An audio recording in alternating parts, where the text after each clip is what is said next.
Welcome back, folks. It is 5:11 on this wonderful Monday evening. I'm Josephine Sage. Let's jump right into the forecast right now as we take a look outside. That sun actually just set and we are on the cool down for the evening. We do have some higher elevation clouds, but those should roll out at least for Grand Junction throughout these evening hours to give us some fairly clear skies throughout these later hours.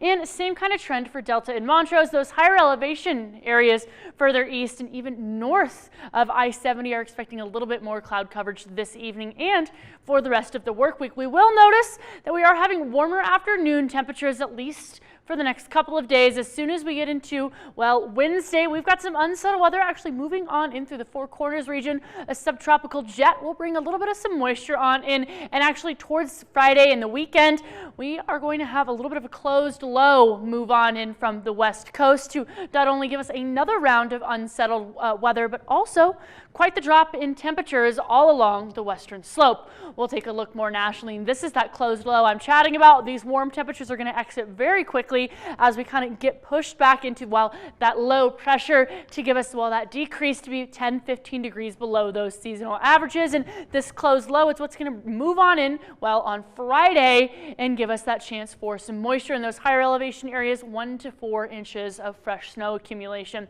We'll notice statewide right now that we do have some mild winds, but in those areas north of I-70, Craig, Rifle, looking at even Fort Collins and through Steamboat Springs, wind speeds can be 25 to 35 miles an hour tonight, and that'll continue with us as this unsettled weather moves on in. So with that, well, plans for travel, keep in mind that the gusty winds could be over those mountain passes, and that also means that chance for icy roads is still there. Now, more nationally, this is how we're watching this storm system move in. This high pressure sticking around, well, at least until Wednesday when it's going to start to push on out, and this cold front is starting to move on in from the north, and this moisture from that west coast will also start to move on in.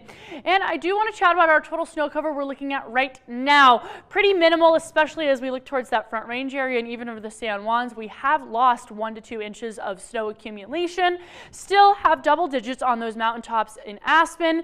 But with that in mind, I did just say those wind speeds could be elevated, and of course we'll get down into those sub-freezing ranges in a lot of areas. So make sure you're following Colorado's traction law and, well, driving safe on those roads. Currently, I did mention we're on the cool down for the evening. 52 in Grand Junction, 55 as seen in Montrose right now, and 40s as we look further east. We'll notice though that today we were pushing 10 degrees above those seasonal averages.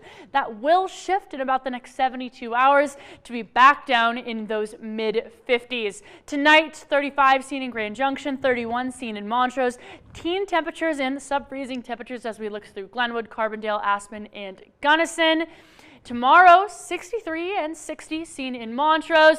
And speaking of tomorrow, well, I have Sombra yet again actually joining me for the dog walking forecast. One of my favorite pups we've had, but we'll notice that peak temperature by 3 p.m. with sunny skies. And Discovery Auto Group's extended forecast will show that drop in temperatures come the weekend. Some rain expected here in the Grand Valley, but again, those northern areas and those central mountains through the Continental Divide.